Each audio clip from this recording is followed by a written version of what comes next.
इलायची music purchase.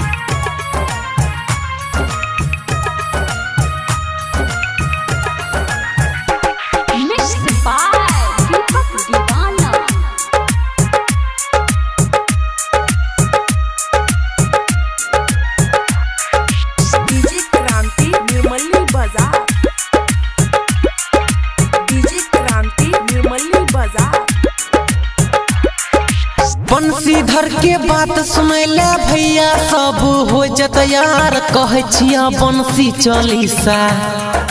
एकर घर मनसी पड़े छै, खगड़िया से बिलोंग करे छै। रहले नहीं घर रहे, धार में माछी पकड़त रहे। एगो गाना उहो बनैलकै, उहो गाना हिट करेलकै। सोनू सिंह से गाना लिखलकै, अलवेला में रिकॉर्ड करेलकै। और कहे छियै एकर खिस्सा सुनैत रह बंशी चालीसा।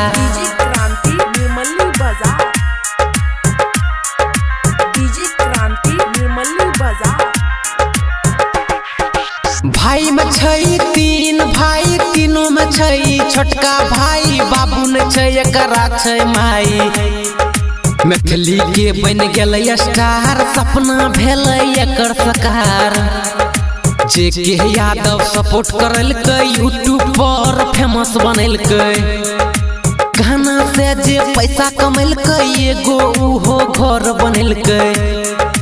खगड़िया में जमीन किनलकै, जमीन किन के घर बनैलकै। भटका बने अपन दिशा, सुनैत रह बंशी चालीसा।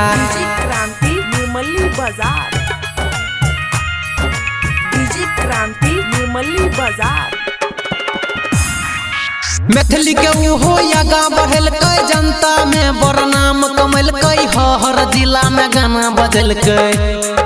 यूट्यूब पर एगो चैनल बनैलकै, जेकर नाम BNS रखलकै। नीरज के मैनेजर बनैलकै, चैनल के उ हिट करेलकै। चैनल पर बड़ मेहनत कैलकै, बंशीधर के आगा बढ़ेलकै। रुपया पैसा जे भी कमेलकै, फॉर्च्यूनर गाड़ी किनलकै। राजू रंजन कहे छ खिस्सा, खत्म करे छ बंशी चालीसा।